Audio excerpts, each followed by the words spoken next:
Eloheinu, Eloi Sham, Shomer Israel. Eloheinu, Eloi Sham, Shomer Israel. Eloheinu, Eloi Sham, Shomer Israel. Eloheinu, Eloi Sham, Shomer Israël. Il ne sommeille point, ne dort jamais, celui qui veille sur Israël. Il ne sommeille point, ne dort jamais, celui qui veille sur Israël. Il ne sommeille point, ne dort jamais, celui qui veille sur Israël. Il ne sommeille point, ne dort jamais, celui qui veille sur Israël.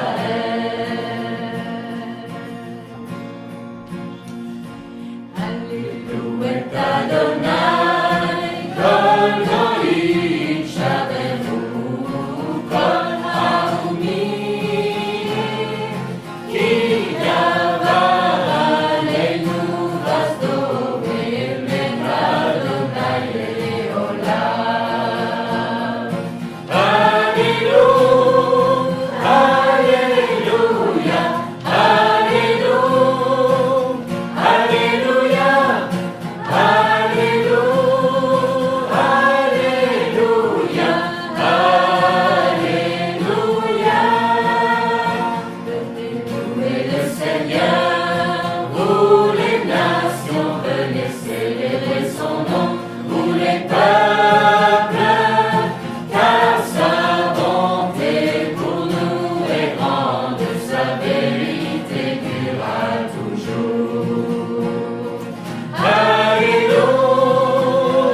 Gloire et louange à toi, éternel Dieu Tout-Puissant. Gloire à toi. Gloria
Amen. On a un doute. Moi aussi. Ça arrive. Amen. Vous savez, chez nous, la louange, c'est pas un fait en soi, c'est une chose soumise à l'Esprit de Dieu. Elle s'arrête quand le Seigneur le montre, et puis on passe à autre chose. Parfois, on peut louer tout un culte. Tout est soumis, non pas à un programme d'homme, mais toujours cette délicate sensibilité qui nous vient du Saint-Esprit et qui doit être respectée. Bien, aujourd'hui, j'ai un message fondé sur Luc 14. On va aller dans la parole de Dieu. Je vous demande de bien écouter parce que j'étais un peu étonné de ce message, mais ça va avec les enfants? Oh, c'est vrai, ils sont petits, hein. Ils ont entraîné une heure ici, ils ont. Ah, c'est pas habitué, les pauvres. Bon, c'est... Que Dieu les bénisse, hein. Alors, Luc 14, on va aller dans Luc 14. C'est un message un peu spécial aujourd'hui et j'aimerais que vous soyez attentifs. Ok? Donc, on a eu des enfants aussi, on a eu 4 garçons, alors vous savez ce que c'est pas toujours facile. Hein. Bien, on va lire ensemble Luc 14, du verset 1er au verset 24. Et on va traiter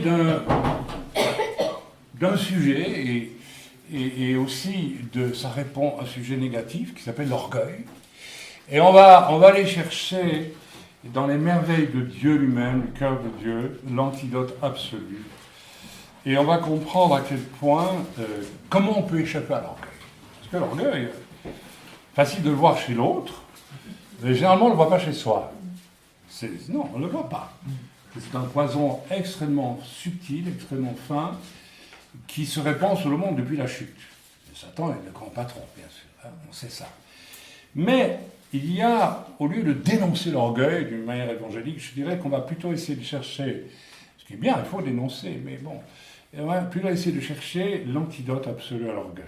Et vous allez voir que c'est dans le cœur de Dieu lui-même que ça se trouve, et quand on a compris ça, on a l'antidote, on peut aller contre. Parce que généralement, qu'est-ce qui se passe?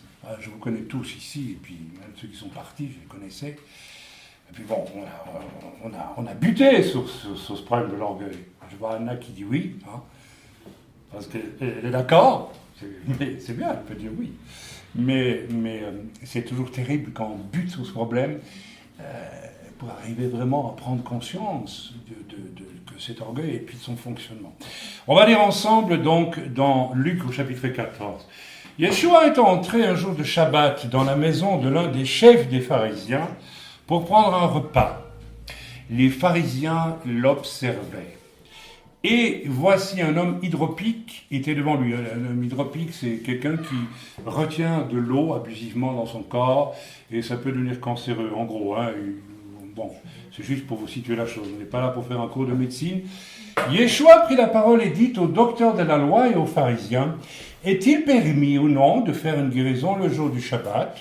Ils gardèrent le silence. Alors Yeshua avança la main sur cet homme, le guérit et le renvoya. Puis il leur dit, « Lequel de vous, si son fils ou son bœuf tombe dans un puits, ne l'en retirera pas aussitôt le jour du Shabbat ?» Et ils ne purent rien répondre à cela.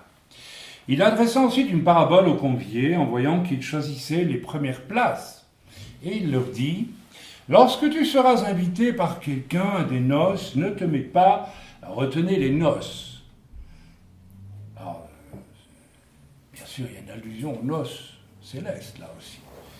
Mais bon, je ne sais pas si dans les noces célestes, on va encore faire preuve d'orgueil, si on en a, je ne crois pas. Mais on y viendra dans quelques instants. Ne te mets pas à la première place de peur qu'il n'y ait parmi les invités une personne plus éminente que toi, et que celui qui vous a invité, l'un et l'autre, ne vienne te dire « c'est de la place à cette personne-là ». Tu auras alors la honte d'aller occuper la dernière place. Effectivement, c'est pas rigolo, hein. Mais lorsque tu seras invité, va te mettre à la dernière place, afin que quand celui qui t'a invité viendra, il te dise « mon ami, monte plus haut », alors cela te fera honneur devant tous ceux qui seront à table avec toi. Ça nous fait penser à un verset d'Écriture qui dit « Dieu résiste aux orgueilleux, mais il fait grâce aux humbles. Il abaisse qui il veut, et il élève qui il veut, quand il veut, comme il veut. » Alors ça te fera honneur devant tout... Il dit aussi à celui qui l'avait invité, « Lorsque tu donnes à dîner ou à souper, n'invite pas tes amis, ni tes frères, ni tes parents, ni des voisins riches, de peur qu'ils ne t'invitent à leur tour et qu'on ne te rende l'appareil. Mais lorsque tu donnes un festin, invite des pauvres, des estropiés, des boiteux, des aveugles, et tu seras heureux de ceux qui ne peuvent pas te rendre l'appareil, car elle te sera rendue à la résurrection des justes. Un de ceux qui étaient à table, après avoir entendu ces paroles, dit à Yeshua, « Heureux celui qui prendra son repas, dans le royaume de Dieu. » Et Yeshua lui répondit, « Un homme donna un grand repas, et il invita beaucoup de gens.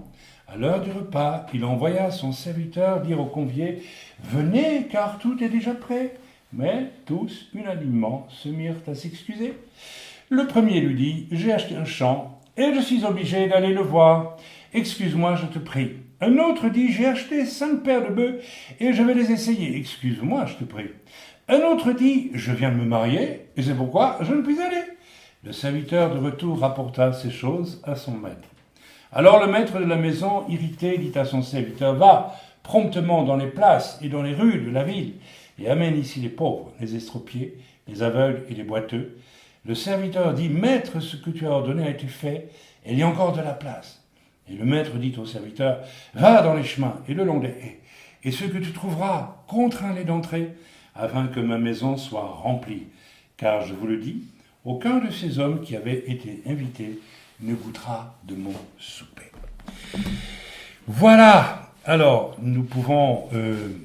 Attendez, oui, je suis là. Ok. Nous avons lu donc ces 2 passages. Et attendez... je suis en train de me rendre compte que j'ai peut-être... Pardonnez-moi, commis une erreur dans mes... Je suis extrêmement fatigué.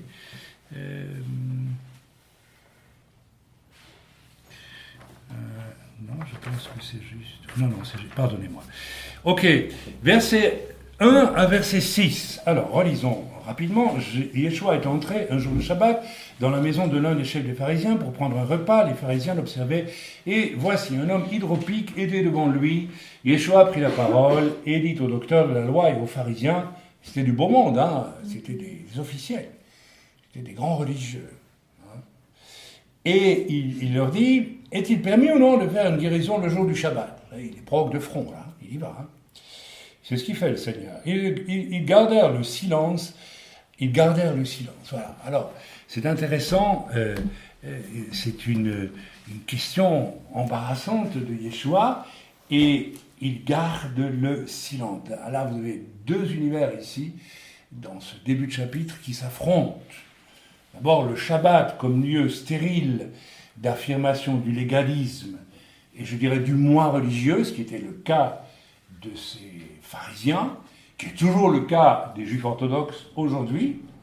Hein, c'est une vision du Shabbat que nous n'acceptons pas du tout. Et vous savez très bien quelle est la vision que nous acceptons. Yeshua a dit que le Shabbat, l'homme n'est pas fait pour le Shabbat. Vraiment, hein, n'est pas fait. C'est le Shabbat qui est fait pour l'homme. Ça ne veut pas dire pour ça qu'on peut transgresser le Shabbat allègrement, c'est pas ça. Que l'homme est impuissant à faire le Shabbat, non. Ça veut dire que c'est pas le fait de vouloir respecter le Shabbat qui est important, c'est de savoir se servir du Shabbat qui est important. J'insiste, je répète. Ce n'est pas le fait de vouloir absolument faire le Shabbat qui est important. Moi, je fais Shabbat parce que Dieu m'a tellement forcé à le faire, il y a déjà 25 ans, que j'ai répondu oui tout de suite. Mais j'ai même pas cherché, je cherche pas, j'ai pas cherché. Je me méfie parfois de certains qui, par effet de mode, font des choses comme ça parce que voilà, et qui ne sont pas nécessairement convaincus par l'Éternel, le Dieu Tout-Puissant, créateur de toutes choses et créateur constant de toutes choses. On va y venir tantôt. On va parler du Tzimtzum. Excusez le Tzimtzum, c'est un terme hébreu très intéressant, qui nous montre que Dieu, alors, je lâche déjà le plus important, dès la création du monde, le Tzimtzum, c'est ce qui sort de l'Ein Sof. L'Ein Sof en hébreu, c'est la lumière parfaite dans laquelle Dieu se trouve. Et la deuxième notion, c'est de la Kabbale. Mais tout n'est pas mauvais dans la Kabbale. Il faut savoir discerner ce qui est bon et ce qui est pas mauvais, et ce qui est mauvais. Et il y a du bon. Alors moi, je prends le bon. Et le Tzimtzum, c'est la notion de Dieu qui se retire afin que la création puisse apparaître. Il y a là une image de l'amour de Dieu. Donc, pour que l'autre existe, je me retire. Et si vous comprenez en profondeur la signification de ça, vous avez compris tout le message central de Yeshua. Aime ton prochain comme toi-même. Ce n'est possible que parce que je me retire, je laisse la place à l'autre. Vous voyez ce que je veux dire? C'est pas je vais aimer mon frère. Aimer, c'est mon frère m'est insupportable, mais je me retire quelque part pour lui laisser une place, malgré tout. Pour qu'il ait sa place. Ok, c'est ce fameux. Vous avez déjà là la recette qui va détruire le médicament pour détruire l'orgueil, c'est le Tzimtzum. On va y venir dans quelques instants. C'est très important. Donc notre Shabbat à nous, c'est aussi un Shabbat où nous nous retirons de nous-mêmes pour laisser Dieu prendre place et nous travailler, nous malaxer, de manière mystérieuse, profonde, spirituelle, sur laquelle nous n'avons aucun contrôle. Le problème de beaucoup de chrétiens, ils veulent contrôler les choses. On ne contrôle pas Dieu. Il y a ce piège dans lequel sont tombés des centaines, je dirais des milliers de chrétiens et de serviteurs de Dieu. On va définir le problème, on va travailler le problème de la Trinité et de l'unité. C'est intravaillable, c'est un mystère. Moi, Dieu m'a dit un jour, mets-toi à genoux, je vais te montrer. Et j'en ai parlé dans mon livre Bénédiction des Pères. Mais je connais des gens qui vous font de ces théories kilométriques. Et au bout du compte, ils n'arrivent à rien du tout, sinon à se contredire par rapport à ce qu'ils disent au début. C'est comme si vous demandiez à Dieu, montre-toi, je te mets en boîte, je te définis. C'est impossible. Qui es-tu pour définir Dieu? Tu ne peux pas. Donc Dieu le fait exprès, il nous soumet ce problème de trois en un, mais le Echad, il nous échappe intellectuellement. On ne peut pas appréhender ça avec des moyens intellectuels. Bon, c'est autre chose. Mais la vision de Yeshua pour le Shabbat, c'est un lien profond de perfectionnement du moi à ouvrir plus vers Dieu et non vers moi. Vous comprenez? Donc il y a cette notion de tzimtzum, de retrait. Moi, je ne peux pas... lorsque j'étais pasteur évangélique, pentecôtiste en Belgique, et puis plus tard en France, jusqu'à ce que le Seigneur me retire de tout ça, après cette expérience que j'ai connue où Dieu m'a ravi au ciel, où j'ai une entrevue avec le Seigneur, avec Jésus, Yeshua, il y avait cette volonté de construire. Vous voyez, moi je fais. Et beaucoup, quand j'examine la dynamique de beaucoup de pasteurs, surtout les jeunes, ils construisent un peu leur église ou leur ministère même comme on construirait une entreprise. Et ça n'a rien à voir. Normalement, c'est tzimtzum, je me retire. D'accord.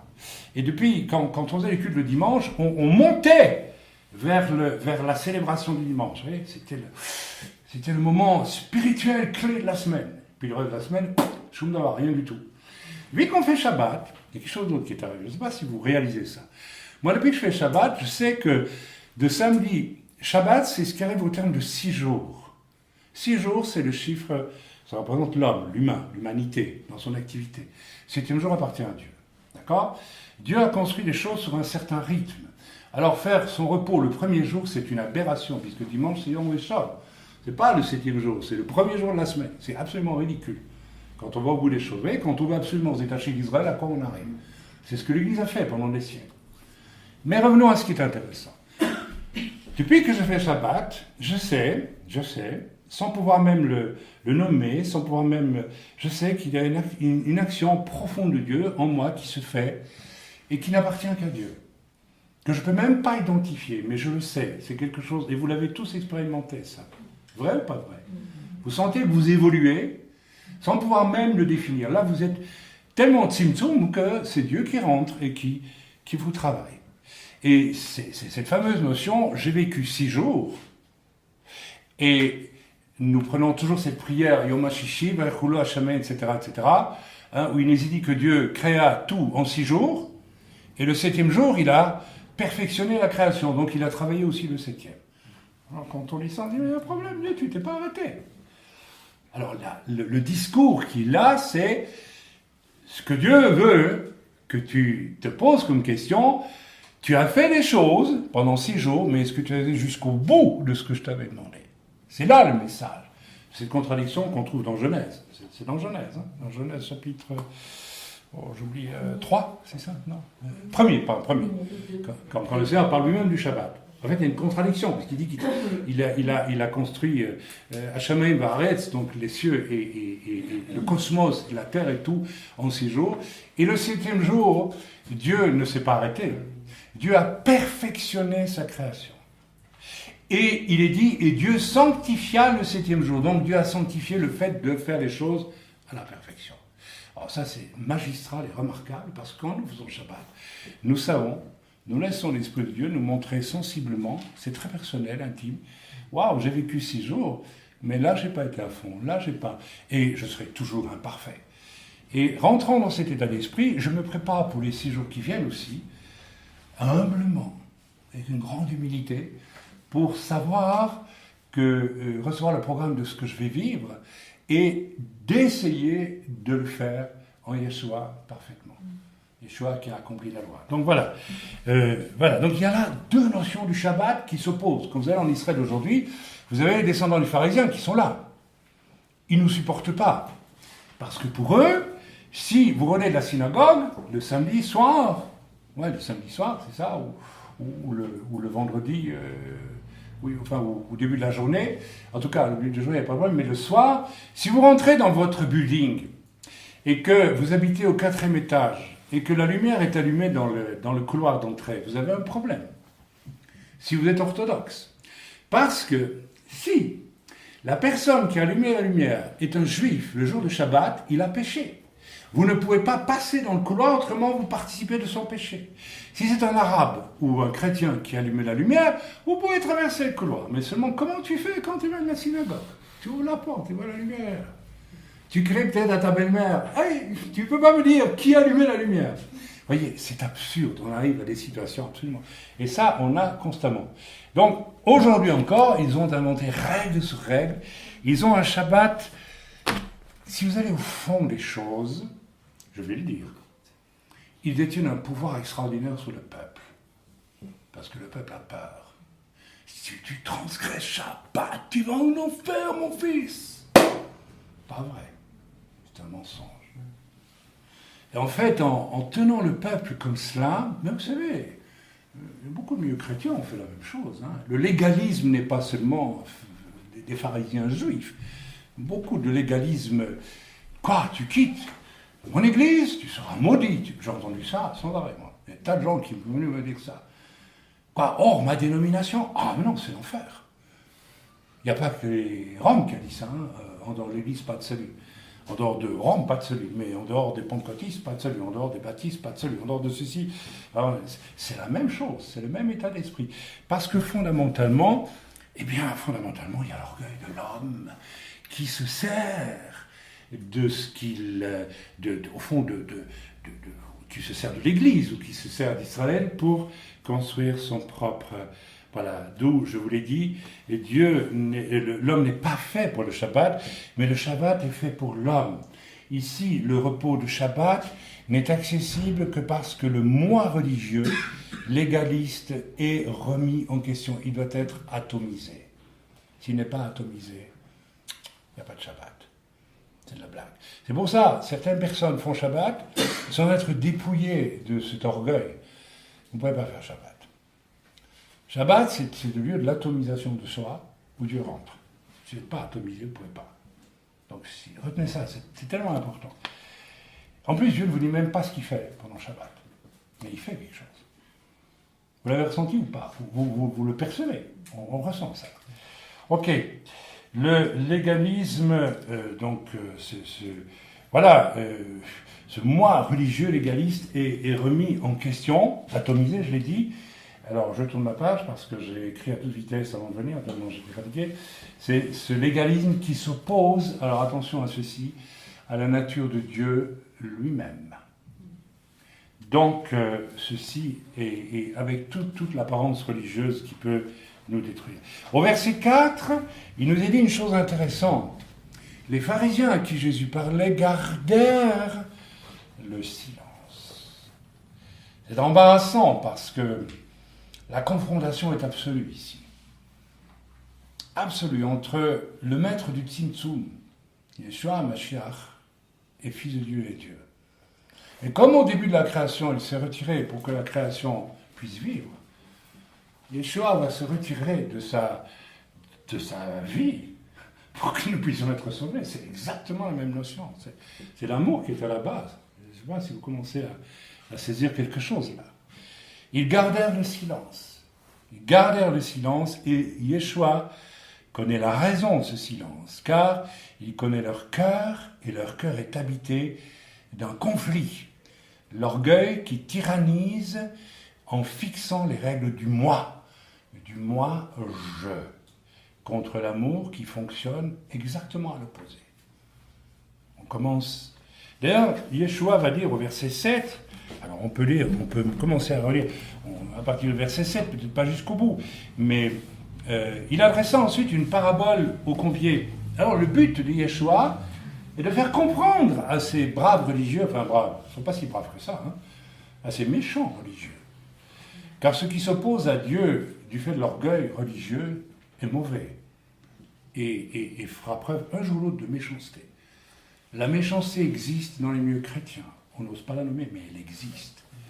Je connais de vrais serviteurs de Dieu qui sont morts de chagrin du fait de l'orgueil religieux de milieux avec lesquels ils ont dû fonctionner. Je me souviendrai toujours, quand j'étais jeune chrétien, j'ai appris par une indiscrétion d'un pasteur qu'un homme revenant de mission en Afrique, après 20 ou 30 ans en Afrique, avait osé, dans une pastorale, une rencontre de pasteurs, émettre, mais poliment, une critique sur le fonctionnement de l'Église. Il trouvait que c'était mesquin et déplacé par rapport au champ missionnaire dans lequel il s'était démené pendant autant d'années.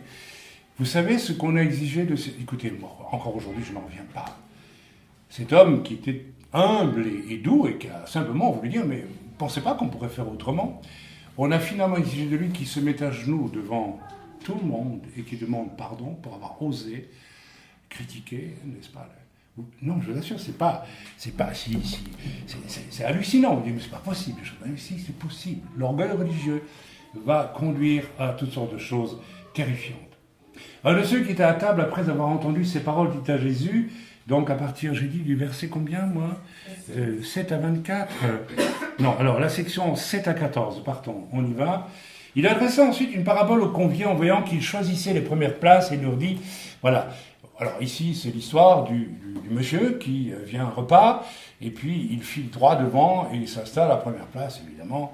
Il vient quelqu'un de plus considérable, peut-être plus intéressant que lui, et on lui demande de quitter la première place, etc. etc. Qu'est-ce qui a motivé, n'est-ce pas, la démarche de cet homme? C'est très simple, c'est l'orgueil.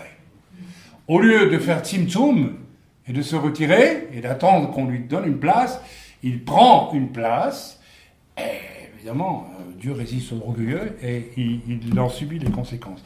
Donc, Yeshua ici est en train de leur dire, en fait, comme un moyen oriental, comme un juif peut le faire, chers amis pharisiens, c'est vous qui êtes concernés, vous avez pris la première place, mais un jour vous allez devoir prendre la dernière, vous feriez bien de faire attention, vous avez pris indûment la première place au nom de connaissances, au nom d'une autorité, au nom de beaucoup de choses, mais moi je viens avec un autre règne, avec quelque chose d'autre, et vous allez ou l'accepter ou le refuser. Certains l'ont accepté, un certain Nicodème a accepté. Il y en a qui étaient doux de cœur, pas tous, mais certains l'étaient. Et là, c'est important quand même d'y réfléchir. Alors, je ne vais pas m'attarder trop, l'orgueil ici, il est évident. Clac, il est mis en lumière. Deuxième part, donc de 15 à 24, on lit maintenant de 15 à 24. Alors, ici, c'est l'histoire d'un maître qui envoie ses serviteurs chercher des invités. Alors, il y en a un qui dit, moi je me marie, je n'ai pas le temps de venir. Un autre, j'ai acheté des bœufs, 5 bœufs, il faut que je les essaye dans mon champ, un autre, c'est encore autre chose, etc., etc. En réalité, ils sont tous occupés à des choses du monde qui passent bien avant le Seigneur. L'orgueil du monde et ses priorités qui privent l'homme du seul festin qui vaille, c'est-à-dire celui de contempler avec Dieu un jour dans l'éternité ce qui aura été glorieusement construit par une nuée de témoins que nous sommes appelés à devenir chacun ici, ayant renoncé à leur vie, tzimtzum, comme Yeshua en a été le modèle, tzimtzum toujours. c'est de ce festin dans la cité de Dieu, qu'il est question ici en Luc 14, verset 5, on l'a compris. Ok ? Pour comprendre et avancer à l'intérieur de ce thème, maintenant, il y a un mot-clé, bien sûr, que vous avez déjà saisi, c'est le mot orgueil. C'est la pire des maladies qui soit, et nous en sommes tous, malheureusement, atteints. Orgueil ou orgueil du monde, n'est-ce pas ? Quand je vois mes frères juifs en Israël, quand je vois qu'ils sont capables d'incendier une église, je parle des orthodoxes, parce que ce n'est pas ce qu'ils ont décidé qu'il fallait croire. Voilà. Quand je pense aussi à tous ceux qui sont passés ici à Valais, il en est passé du monde. Hein. Nous avons accueilli toutes les personnes qui sont venues ici dans un esprit comment ? Tzimtzum ou orgueilleux. Alors avons-nous, non franchement, honnêtement, avons-nous imposé notre vision des choses ? Jamais. Il y a longtemps que j'ai compris que la clé d'un ministère, c'est Tzimtzum. C'est toujours prendre du recul, laisser de la place à l'autre. Parfois on va arriver des gens, vous savez, on voit les problèmes, on a l'habitude quand même, après plus de 30 ans de ministère. Et puis elle se dit, ne dis rien, retire-toi, accueille, laisse la place, laisse rentrer. Après, chacun va se révéler tel qu'il est, n'est-ce pas ?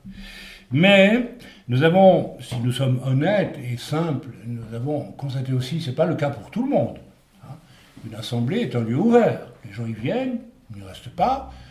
Mais certains qui ont voulu y rester et en sont sortis, vous vous rappelez, dramatiquement parfois, la clé, le mot-clé chaque fois des comportements, c'était, dites-le, l'orgueil.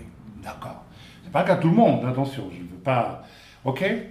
L'orgueil ne leur a pas permis de rester, parce qu'en fait, ils venaient prendre une place parmi. Ils voulaient une place. Vous savez, c'est le drame, c'est presque la dramaturgie récurrente des jeunes ministères qui vous contactent. J'en ai vu tant qui m'ont envoyé des mails. Frère, le Seigneur m'a dit que c'est vous qui allez me former, je veux servir Dieu. Tu veux quoi ? D'abord, qui t'a dit que tu allais servir Dieu ? Ah mais je veux. Vous savez, c'est le ministère comme, je veux dire comme je pense. J'ai vu tant de gens aussi s'engouffrer dans le ministère parce qu'ils ont raté tout le reste. Il faut le dire, il faut oser le dire. Vous savez, n'importe qui aujourd'hui loue une salle, tac, quelqu'un d'américain passe, tu t'habilles pasteur, moi j'ai vu faire ça, et puis c'est fini, je suis pasteur. Attendez, on est à des kilomètres, à des lieux de ce qu'est l'établissement, l'émergence et la reconnaissance d'un pasteur biblique. Étant entendu qu'un pasteur biblique, c'est un homme qui sait soigner individuellement les gens pendant 10 ans, 15 ans, 20 ans s'il le faut. D'accord ? On en est loin. On en est loin dans pas mal de milieux. Il suffit de voir tous les gens qui arrivent. Rien que chez moi, en 10 ans en Suisse, combien de personnes sont venues pour faire... Pour les deux piliers, les fameux deux piliers de la sanctification, le péché sexuel et le péché occulte. Des centaines. Chaque fois, je me dis, mais rien n'a été fait dans vos églises, c'est pas possible. Où sont les pasteurs ? Ceux qui soignent, ceux qui savent soigner. Est-ce qu'on ne t'a pas soigné ? T'as vu la différence au bout de 10 ans ? Il y a du soin, n'est-ce pas ? Je ne dis pas que c'est parfait, je parle pour moi, mais t'es soigné, c'est important. Ok ? Voilà, alors... plusieurs fois, nous l'avons vu, donc l'orgueil l'a emporté et ces gens n'ont pas pu rester. Une assemblée, c'est un lieu de tzimtzum. C'est un lieu où je meurs. L'Église, c'est le lieu qui donne la vie parce que les membres meurent. Je ne sais pas si vous me suivez.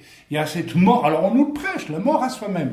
Mais moi, on le prêche, mais en réalité, la dynamique et l'exemple même, je dirais même des serviteurs de Dieu, quelquefois, dit le contraire. On prêche la mort à soi-même, mais vous savez, dimanche prochain, on invite un grand ministère américain, et puis nous, on va avoir un projet. On ne sait pas si c'est de Dieu. Pour recevoir la pensée de Dieu, il faut aussi tzimtzum, il faut aussi se retirer. Et attendre que Dieu parle. C'est tellement important. Mais ça, c'est à l'opposé. Ça, c'est juif. Je m'excuse de vous le dire, c'est typiquement juif. C'est pas occidental du tout. C'est pas chrétien du tout.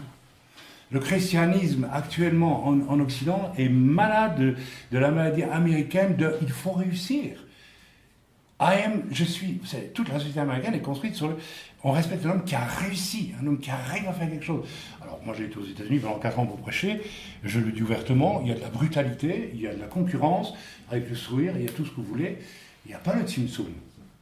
Alors, on fait des réunions pour chercher la volonté de Dieu. Mais en fait, tout au fond, c'est pas la volonté de Dieu qu'on cherche. C'est les moyens ensemble de faire un truc. D'où tout ce qui se passe et tout ce qui bouge, seulement. Et puis quand vous faites le bilan au bout de 10 ans, 15 ans, moi j'étais en pastoral pendant des années, mais je me dis honnêtement, qu'est-ce qu'il en sortait au bout de quelques... Ah, il y avait de beaux ministères, là, à gauche, à droite, 2, 3, mais de tous les grands projets, de tout le brassage d'idées, d'échanges, j'ai vu au bout de 10 ans qu'il n'en sortait rien. Parce que il n'y avait pas de Tzimtzum. Paul, c'est un exemple noble que j'aime beaucoup du renoncement à soi. Paul a renoncé à tout pour suivre le Seigneur. C'est un pharisien, il a renoncé à tout. Amen. À contrario de qui? De Judas. Judas, c'est une montée vers sa réussite personnelle qu'il a finalement perdue. Ce qui a perdu Judas, c'est son orgueil. Il aurait pu se repentir aussi d'avoir trahi. Les autres aussi avaient trahi le Seigneur, ils l'ont abandonné. Pierre, il l'a renié. Mais l'orgueil de Judas n'a pas permis, il s'est pendu. Il s'est suicidé. Voyez. Et l'orgueil conduit au suicide. L'orgueil, c'est déjà le suicide. Ça va très très loin, vous savez. Le diable est quand même condamné à être enfermé un jour dans les temps de feu. Point final. Donc, prenons garde à ces choses. C'est important d'y réfléchir. Au contraire du roi Saül, le roi Saül, qui n'avait pas bien, à mon avis, mesuré le prix du renoncement auquel Dieu l'appelait pour être roi d'Israël. Les conséquences sont funestes, puisqu'il a été crucifié sur les remparts de Beth-Shean, pas loin de chez nous, en Israël. Vous avez déjà été à Beth-Shean? Alors qu'il aurait dû être crucifié intérieurement au bon moment. Mais il n'a pas été. Saul, le roi Saül, était beau, grande taille, et il s'est sans doute confié dans les aspects superficiels de sa nature, d'homme, n'est-ce pas, en ratant un carrefour crucial, mes amis, tellement important, solennel, qui est le Tzimtzum, c'est-à-dire la crucifixion de cet orgueil, n'est-ce pas, afin de laisser doucement. Vous savez, je vais vous avouer très franchement, comme n'importe quel humain, et probablement du fait de mes origines et de ma famille, je suis né et j'ai grandi avec un immense orgueil. Je viens d'un milieu très orgueilleux. Et je dois vous faire l'aveu que il a fallu que Dieu brise beaucoup pour que je comprenne ce principe du Tzimtzum, du retrait, de ne plus vouloir imposer, de ne plus vouloir... Ah, j'ai la vérité, même quand on a la vérité. La façon de la vivre et de la faire passer. Et on peut plus convaincre en se retirant qu'en agissant d'une manière excessive. C'est tellement important. Amen. Alors Saul était tout au contraire de qui? Du roi David. Parce qu'il avait un cœur selon le cœur de Dieu. Et regardez l'exemple de David. Il aurait pu 100 fois tuer le roi. Il aurait pu tuer le roi Saül. Qu'est-ce qu'il a fait? Il a fait Tzimtzum. Il s'est retiré. Il a dit non. Je laisse Dieu le faire. Parce qu'il aimait Saül. Celui qui fait Tzimtzum, l'amour de Dieu dans son cœur. Celui qui ne peut pas faire Tzimtzum. Tzimtzum, ça veut dire se retirer. D'accord? Il ne peut pas laisser la place. Ou vous laissez la place à l'orgueil, ou vous laissez la place. Et pour que l'amour de Dieu puisse être là, il faut faire Tzimtzum. Il faut se retirer. C'est ça le génie de Dieu dans le cœur de David. Il aurait pu tuer le roi Saül. Mais là, c'était lui qui s'affirmait. Vous voyez, c'est tellement important. On commence à comprendre certaines choses. Nous venons de fêter Pessah, mes amis, en l'honneur de celui qui a réussi son passage au carrefour du Tzimtzum. C'est Yeshua HaMashiach à la croix, n'est-ce pas? La croix, c'est un carrefour. Amen. Un carrefour. On a tous rendez-vous à ce carrefour. Il n'y a rien à faire. Je ne peux pas continuer sur la même route là. Je heurte sur une barre. Ça veut dire qu'il y a quelque chose qui doit être complètement renversé. Amen. Il y a aussi le Magen David. Ça m'a dit d'en parler. Le Magen David, c'est aussi un dieu du Tzimtzum. Pourquoi? Parce que ce sont deux triangles. Un triangle qui représente le divin qui vient à la rencontre d'un autre triangle qui s'entremêle, qui est la terre. Et ce symbole, alors là je vais faire rugir beaucoup de gens qui vont écouter ça, ça symbolise l'autorité de Dieu à travers qui? Israël, sur la terre. Eh ouais, c'est comme ça. Et le Tzimtzum, là, c'est toi qui dois le faire. Dire, oula, je ne vais pas vouloir marcher sur Israël, je vais au contraire. Si vous aimez Israël, vous vous retirez et vous laissez à Israël ce qui est à Israël. Et le salut vient des Juifs. C'est pas moi qui l'ai dit, c'est Dieu qui l'a dit. Amen. Alors c'est pas une raison pour mettre les Juifs. Non, je n'ai pas dit ça. Eux aussi, ils doivent faire tzimtzum, se retirer pour laisser Yeshua rentrer et sauver les... Eh bien, on se comprend, c'est tellement important. Yeshua n'est jamais superficiel. Et c'est ce que j'aime chez mon Seigneur. C'est cette profondeur au fond du tzimtzum. Le tzimtzum, il est tout le temps présent chez les jeunes. Pourquoi? Il déroute tout le temps. Parce qu'il n'est pas venu construire son propre règne. Il est venu révéler le règne parfait de Dieu. Amen.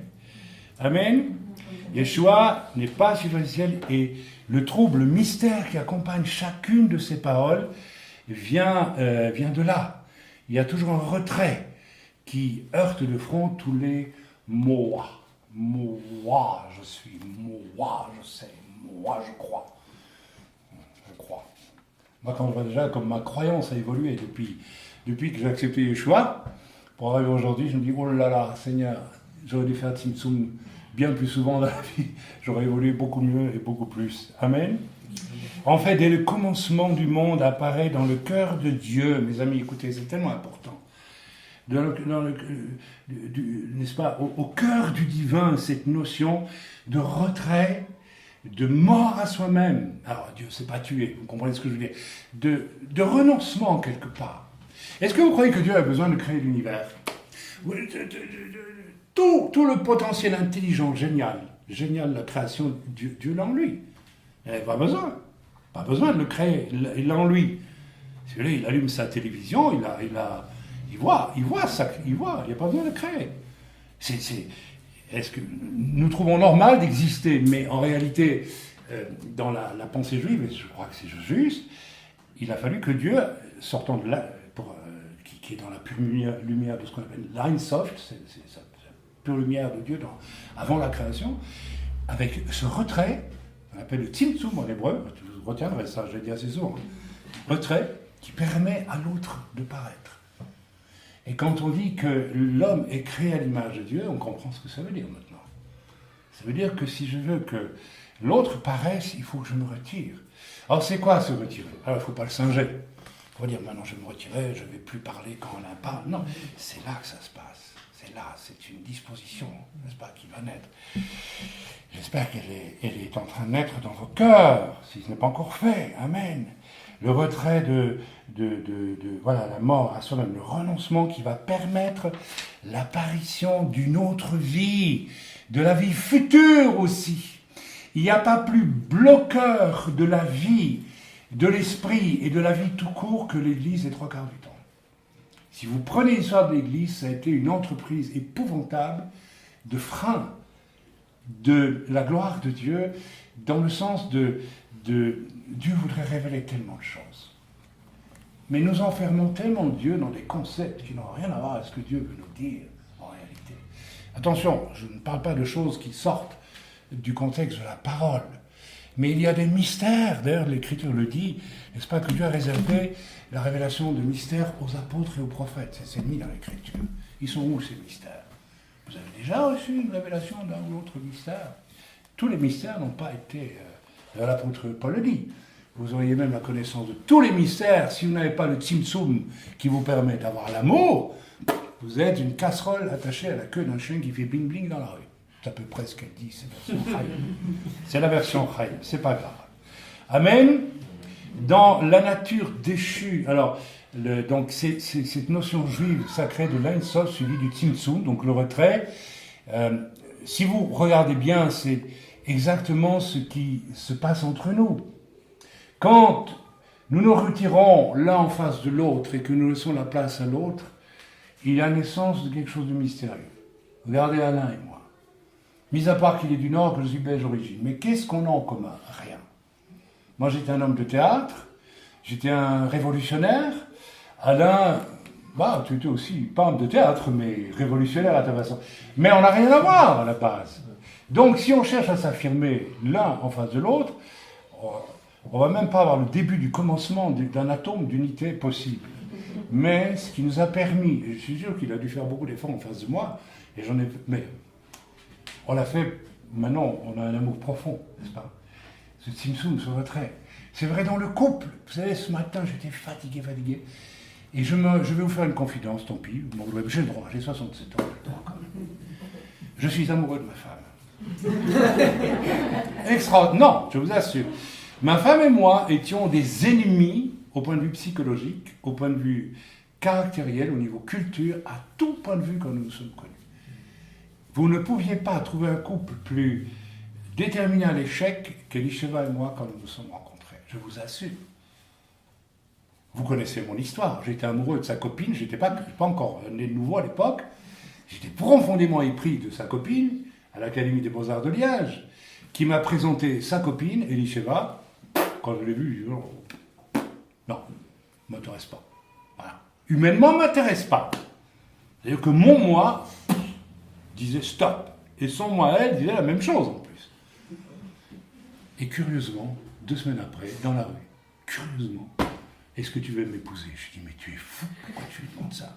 Et elle me répond oui, et elle m'a avoué par après. Je me suis demandé pourquoi, je t'ai dit oui. Je vais vous dire pourquoi on a dit oui, je vais vous le dire. C'est Dieu qui nous a forcés.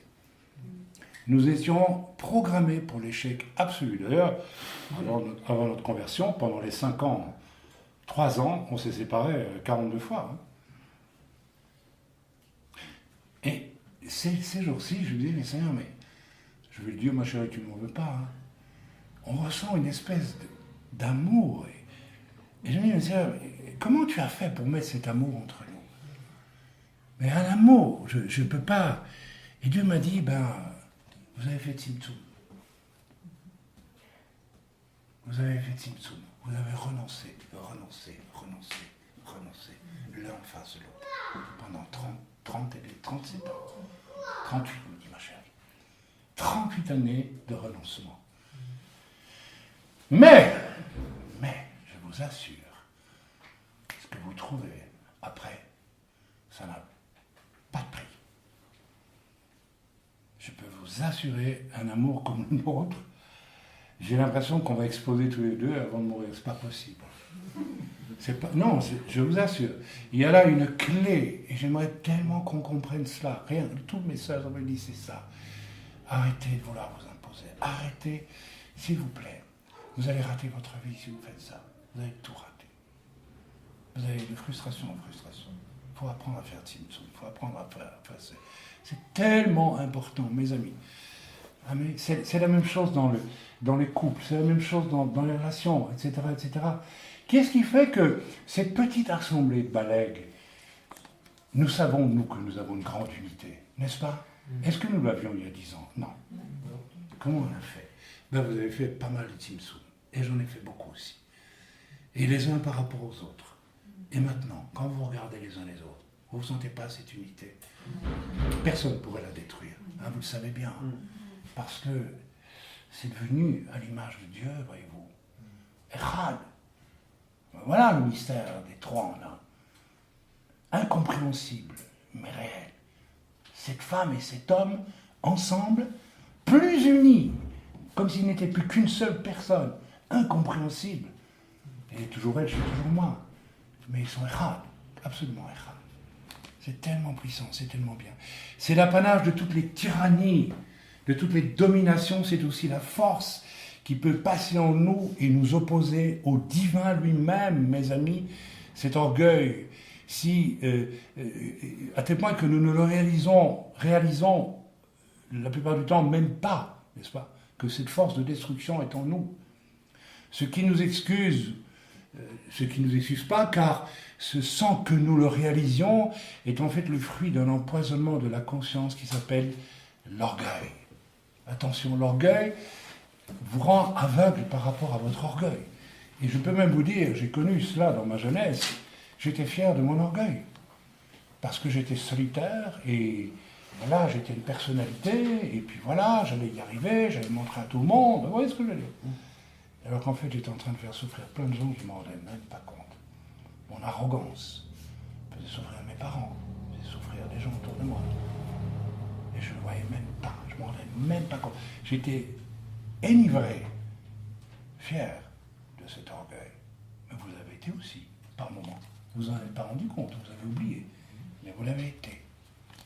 Quand je considère 10 ans de ballet, combien de personnes sont passées et ne sont pas restées? Vous savez pourquoi? Alors certains sont venus, n'ont pas trouvé l'assemblée intéressante, et c'est même probablement qu'elle n'était pas intéressante pour eux. C'est très bien. Mais l'invitation au carrefour de la croix, bien compris, n'a pas été acceptée, a été refusée. Beaucoup d'appelés, peu d'élus. Je crois que le chemin, il est là. Le reste, vous savez, quand je considère cela, avec 10 ans de recul, je nous connais et j'ai vu les personnes, n'est-ce pas, invitées à ce carrefour et qui ont laissé l'affirmation de soi, l'orgueil, n'est-ce pas, être l'essentiel. Hein. Le fruit de la vie pour d'autres et la paix pour chacun dans le cas où, bien sûr, nous refusons cet état d'esprit. Amen. Je crois que j'arrive tout doucement à la fin de mon message, non? L'Église, je l'ai dit, est le lieu où j'ai pris mes notes. Alors, je suis tellement fatigué, vous ne m'en voudrez pas.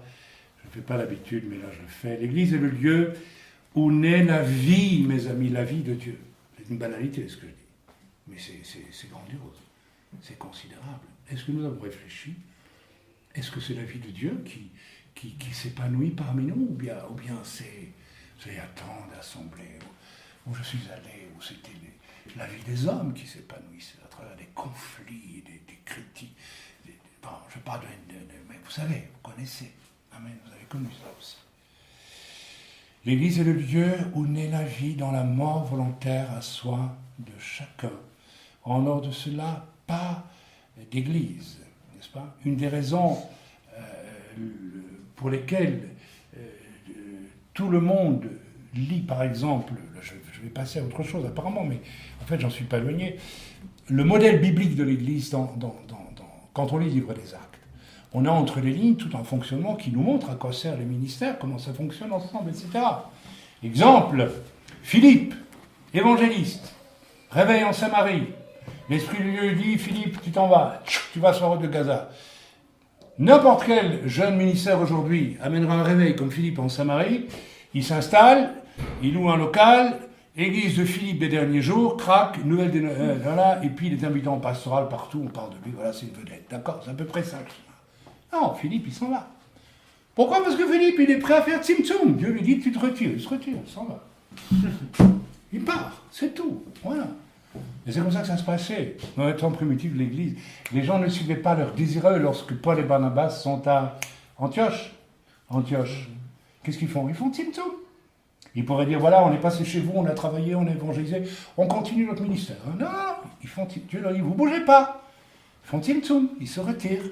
Et ils attendent que ce soit les anciens et les prophètes d'Antioche qui reçoivent de Dieu une direction pour eux. Voyez le fonctionnement. C'est autre chose. Vous voyez cette soumission mutuelle qui ne doit pas être fabriquée.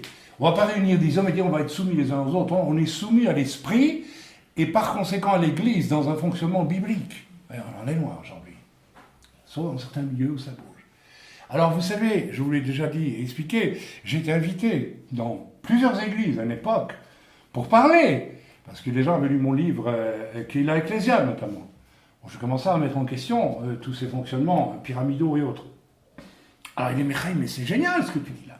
C'est formidable. Je me rappelle de cette église où j'avais été invité par un pasteur, il m'a dit, voilà, je ne vais pas dans les détails pour ne pas qu'on reconnaisse, c'est pas le but, c'est pas intéressant. Il m'a dit, tu es apôtre, chez nous on a un conflit, moi je suis pour la théocratie, l'Assemblée pour la démocratie. Alors ils veulent qu'on instaure la démocratie et moi je suis pour la théocratie. C'est des beaux mots, mais d'accord. Sauf que le pasteur n'avait jamais été un pasteur. Il avait un diplôme, mais il n'a absolument pas la fonction. c'était le fils d'un tel qui était ancien, autoproclamé dans une de ces églises comme il y en a tant, et qui avait été à l'école biblique, et il était sorti avec un diplôme, donc il était le pasteur, avec un salaire, bien sûr, tout ce qui s'ensuit, et 15 ans de vie régulée par une fonction pastorale qui n'en était même pas une en réalité. Vous savez très bien de qui je parle. Alors il m'appelle, il me dit, viens, il faut que tu viennes régler le conflit. Je dis, d'accord, je viens. Alors vous savez, j'avais fait toute la cure d'âme de l'église. Je connaissais les gens à fond.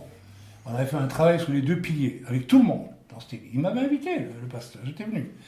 Donc je connaissais les gens. J'avais été dans les profondeurs avec eux, de leur vie la plus privée. Ils avaient vécu des déblocages extraordinaires. On a fait un travail pastoral de soins que le pasteur n'avait jamais fait.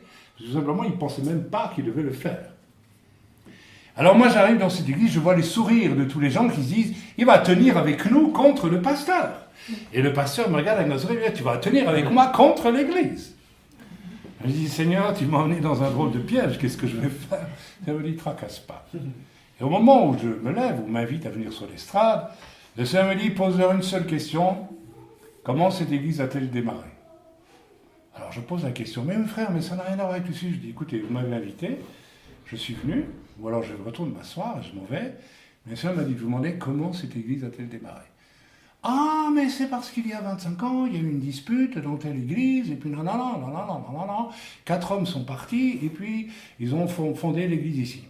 Cette église, depuis 10 ans, n'avait jamais amené une âme au Seigneur, et il n'y avait que conflits et disputes. Je vous parlais d'ADN spirituel tantôt. Vous savez, attention, hein, avec quoi tu fonctionnes, comment tu nais. Dis-moi comment tu es né, je saurai comment tu fonctionnes aussi. Et alors je leur ai dit, mais vous croyez que c'est biblique comme fondement? Alors ils m'ont dit, non, après ce que tu nous enseignais, c'est pas biblique. Hein, c'est un apôtre qui aurait dû établir les choses. Et toute l'assemblée, n'est-ce pas, s'est donc repentie pour les mauvais fondements. Et ça voulait dire aussi qu'il fallait accepter de remettre en question toute chose. Mais ça allait loin. Le pasteur a réalisé qu'il n'était pas du tout à sa place. C'est une tragédie. Parce qu'il y a un salaire et il y a tout. Et 2 semaines après, j'ai reçu une lettre. Alors mon frère, on te remercie pour tout ce que tu nous as apporté, mais ça ira comme ça, désormais, voilà, le Seigneur nous a dit que c'était suffisant. On n'a pas bougé. Vous savez pourquoi? Nombre de serviteurs savent très bien que leurs églises pyramidales ne fonctionnent pas de façon biblique et qu'ils commettent une faute en continuant. Seulement, il faut se retirer. Quand on commet une erreur, on doit pouvoir dire « j'arrête tout, je me retire ». Lorsqu'à Gap, j'ai fait ma dépression, j'étais un pasteur pyramidal, je me suis retiré. J'ai laissé l'église, je me suis retiré. C'est là que le Seigneur m'a appelé au ciel, où je l'ai vu, le Seigneur m'a parlé, et où les choses ont changé. Mais si nous n'acceptons pas nos échecs, si nous n'acceptons pas de nous retirer, quand nous comprenons que nous construisons de manière humaine et non pas comme Dieu le veut, eh bien, voilà, je vais bientôt terminer. Voilà, frères et sœurs, ok, je l'ai dit, je termine. Oui, ben, je pense que... Ah ben non, c'est ici, pardon. Moi, je suis très fatigué aujourd'hui. Ok, frères et sœurs, l'humilité n'est pas une grimace, c'est la croix, le carrefour permanent qui engendre des fruits éternels et mystérieux avec l'émergence de la vie, n'est-ce pas, après soi, n'est-ce pas, grâce à un soi et un moi absolument crucifié, absolument atomisé, je dirais. En toute honnêteté, j'ai dû accepter en 35 ans de ministère d'être plus d'une fois, même des centaines de fois, des centaines, peut-être pas des centaines, j'exagère un peu là, peut-être pas mal de fois, broyé dans ma fierté, dans mon honneur, dans ma santé, dans mes désirs prétendument légitimes, normaux, hein, etc. La même chose pour mon épouse, et à chaque grand pas que nous avons connu depuis la Belgique jusqu'à Jérusalem aujourd'hui, eh bien, on est passé par bien des étapes où nous avons dit oui au Seigneur en renonçant si souvent à nous-mêmes, en faisant ce tzimtzum, Quand je dis renoncer à soi-même, c'est pas renoncer à soi-même, en fait, c'est se retirer. Tzimtzum, hein, je l'ai dit assez, Tzimtzum. Hein. Vous avez enregistré, je crois. Amen. Ok. Eh bien, au cœur de tout cela, et nous l'avons fait parfois sans même comprendre. Vous savez, c'est un adage des rabbins qui disent il faut savoir obéir sans comprendre. Quand Dieu nous dit de faire une chose, et puis il nous explique après. C'est pas toujours comme ça, mais ça peut arriver comme ça. Ça aussi, c'est l'humilité, c'est Tzimtzum, c'est se retirer devant Dieu. Amen. Souvent, nous l'avons fait et nous avons toujours ressenti une joie profonde à le faire. J'aimerais que, vous savez, on rencontre tellement de chrétiens qui ont l'air malheureux. Vous avez remarqué ça? Ils sont tristes. Parce que d'avoir passé leur vie entière à vouloir imposer je ne sais quoi, au nom de leur orgueil au fond, ils n'ont pas trouvé de bonheur, ils n'ont pas trouvé de joie. Mais celui qui sait vivre ce Tzimtzum en permanence, il a de la joie. Parce qu'il ressent l'approbation du Père dans les cieux. Tu es d'accord avec moi? Tu le vis, ça? Un peu, oui. Hein? Tu l'as appris, hein? Oui. C'était dur, hein, par moment. Amen. Allez, quelle est donc la cause, la source de ce joyeusement? Eh bien, c'est d'avoir un jour été réconcilié, immergé, baptisé dans cet Ein Sof, la lumière primordiale de Dieu de la création, suivie du Tzimtzum originel et primordial de Dieu. Vous savez, vous avez été réconcilié avec Dieu en qui? En Yeshua Mashiach. Est-ce que quelqu'un a fait plus démonstration de ce qu'est le Tzimtzum que Yeshua? Il a renoncé à tout. Mais la joie qui est la sienne au ciel, j'ai vu Jésus quand j'étais enlevé au ciel. Vous ne pouvez pas imaginer la joie qu'il y a dans la personne de Yeshua. Il n'y a pas de nom. Cette joie, je ne sais pas comment la décrire. Une joie folle. Oui, on peut dire ça. Extra. Non, pas folle. Non. Une joie sublime, je dirais. Amen. Ce secret d'amour profond qui contient toutes les promesses de vie. Tout le génie de la vie et de la création est dans ce Tzimtzum. En dehors de ça, vous détruisez. Vous détruisez. D'ailleurs, vous savez, quand vous regardez certains grands scientifiques, ils ressemblent parfois à certains rabbins que j'ai vus, qui ont compris le principe du Tzimtzum. Alors, vous savez, ils ne sont peut-être pas sauvés par Jésus, mais ils ont un amour profond. J'ai rencontré des rabbins avec un amour extraordinaire. Et je connais des grands scientifiques qui ont un visage particulier où on voit ce Tzimtzum, cette modestie, cette humilité. Einstein était un homme humble. Humble. Quand on voit un homme comme Reeves, l'astrophysicien, on voit sur sa face l'humilité. Un homme qui, plus il avance, plus il se dit, mais oh là, moi il faut que je... Oui, c'est trop grand pour moi. Amen. Amen. Voilà, je ne vais pas en dire plus. Il n'y a pas de place pour une quelconque ambition dans l'Église non plus. Je ne vais pas dire ce que je voulais dire là, c'est pas nécessaire. C'est un avis que je lance aussi aux jeunes ministères, puisque ça va aller sur le site, ambitieux. Et il y en a aujourd'hui beaucoup. Quand je vois certaines cravates, certains costumes, je me dis, mais... Et certaines façons de faire, il va falloir bien des souffrances pour que tu comprennes quelque chose, mon frère. Bien des souffrances. Aucune vie réelle et durable où n'est possible sans ce renoncement à soi-même, ni ne suffira de vos appels si vous n'intégrez pas cette grande vérité. Finalement, c'est la croix. Et le Magen David aussi, qui sont deux carrefours où se cloue au pilori votre moi, n'est-ce pas, ce retrait violent par rapport à soi, pour laisser un projet de vie naître. Et j'aimerais que vous ayez conscience de cela. Et je voudrais terminer en disant simplement, alors, est-ce que nous comprenons mieux maintenant l'Écriture lorsqu'elle dit que Dieu résiste aux orgueilleux et fait grâce aux humbles? Si vous voulez que Dieu vous bénisse, que Dieu vous remplisse de ses trésors, de sa richesse, alors il faut faire Tzimtzum, il faut renoncer à vous-même. si vous convoitez les trésors spirituels dans la maison de Dieu, vous ne trouverez rien du tout. Jamais. Par contre, si vous renoncez à vous-même, vous trouverez. Voilà.